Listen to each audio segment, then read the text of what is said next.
Eu vou falar sobre restinga hoje porque isso é um dos assuntos que mais me empolga.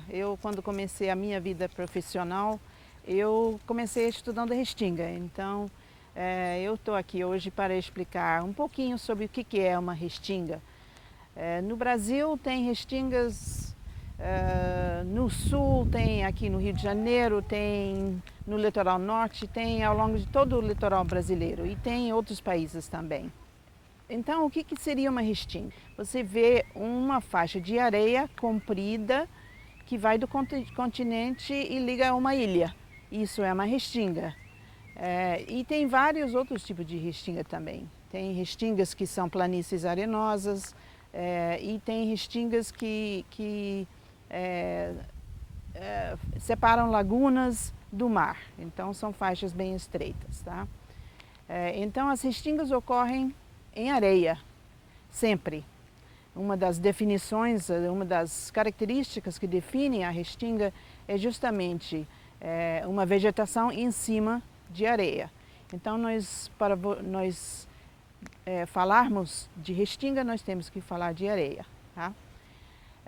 E como vocês podem até saber, areia é um solo muito pobre.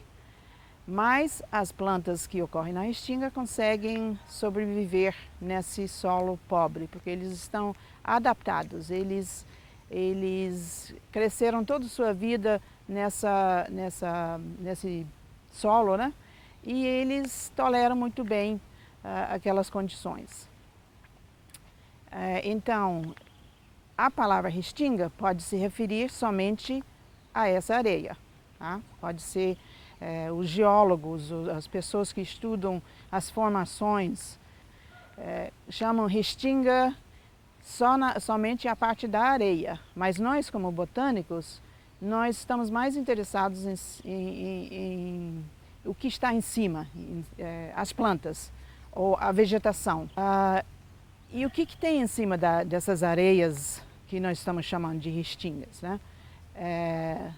Pode ter florestas, pode ter vegetações bem baixas, pode ter vegetação que cobre totalmente a areia, pode ter outras áreas em que você tem umas moitas e a areia aparece, então forma quase como se fosse um jardim em que você caminha entre os arbustos em cima da areia branca. É uma paisagem muito bonita. Tá? Assim, como é que se forma uma restinga? Você tem as correntezas que estão passando pelo litoral do continente, que vão carregando areia e vão depositando essa areia em faixas longas. Elas ocorrem ao longo de todo o litoral brasileiro, elas ocorrem em outros países no mundo, não são exclusivas do Brasil.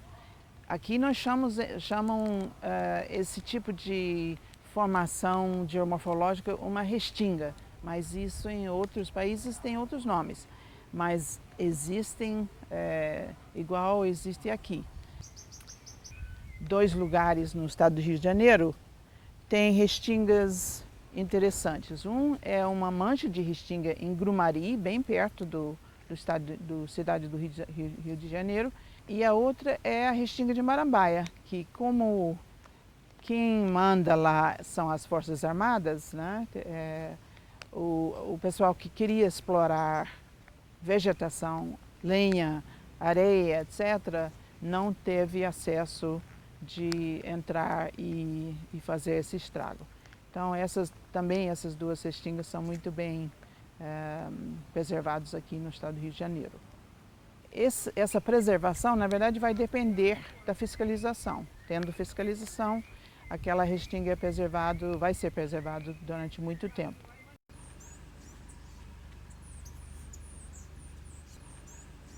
Então, eu comecei a trabalhar com restingas inspirado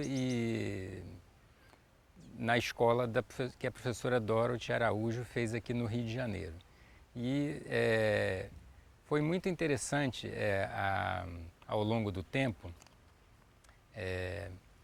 quando comecei a trabalhar com ela, a verificar que também era necessário, nos locais onde nós trabalhávamos, era necessário que fizéssemos algumas ações em termos de, vamos dizer, de preservação desses ambientes. E esses ambientes são ambientes muito procurados, por exemplo, para veraneio, né, para estabelecimento de casas bonitas, todo mundo quer uma casa à beira-mar. Essas áreas de restinga, na verdade, elas funcionam como uma zona de amortecimento dessas marés mais altas, dessas ressacas que muitas vezes entulham, por exemplo, aqui na cidade do Rio de Janeiro, entulha as calçadas da zona sul da cidade, por exemplo, e em muitos locais do Brasil, essas áreas são onde tem estruturas duras construídas, por exemplo, calçadas, elas são destruídas pela ação das ondas. Na verdade, essas estruturas duras, essas calçadas, elas estão construídas em locais inadequados. Mas essas ocupações são muito antigas. Mas, na verdade, existem ocupações muito mais novas que também estão repetindo erros do passado. Então, na verdade, por que a gente precisa de preservar algumas áreas de restinga? Principalmente essas áreas mais frontais à praia. Por esse motivo, porque, na verdade, é um gasto muito grande de dinheiro público recuperar essas estruturas. Bem, as restingas, então, como áreas altamente valorizadas do ponto de vista da urbanização, são, na verdade, áreas muito cobiçadas, né? Então, uma das principais ameaças para esses ambientes é a própria urbanização, levando-se em conta que uma boa parcela da população brasileira habita a zona costeira brasileira. E, na verdade, essa pressão para crescimento urbano, geralmente, nas áreas litorâneas, elas são são áreas muito valorizadas, muito especuladas. Então, esse é um dos principais problemas. Bem, alguns grupos de plantas são muito importantes nas restingas, né? A gente pode destacar, por exemplo, as bromélias, né? A família das bromélias, a família das pitangas, por exemplo, as mirtáceas, a família das palmeiras, como por exemplo os guriris, né? Também as cactáceas são muito importantes, né? São a família dos mandacarus e dos cardos, que são plantas comestíveis também, são plantas que servem a uma variada fauna que se alimenta dessas plantas, né? Também o grupo das leguminosas, a família do feijão da praia ou do pau-brasil, por exemplo.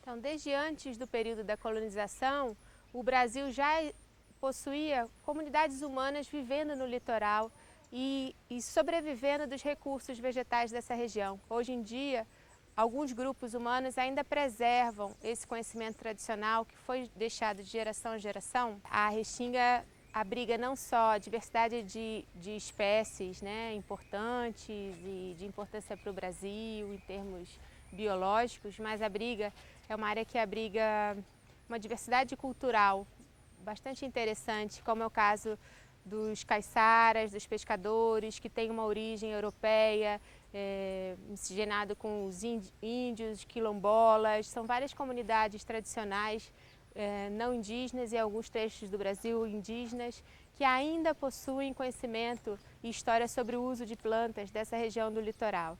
São plantas muito importantes em termos alimentares, com potencial nutritivo, com potencial medicinal. E é uma questão hoje aparentemente na moda, mas que já os sambaqueiros já usavam os recursos vegetais dessa região do litoral brasileiro.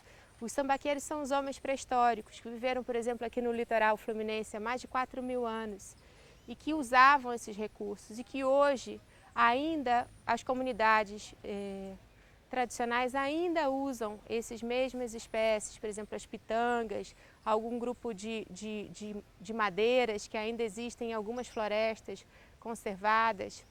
Essas comunidades humanas que vivem ao longo do litoral, especialmente que residem nas proximidades das restingas ainda possuem conhecimentos sobre o uso de plantas e sobre essa vegetação.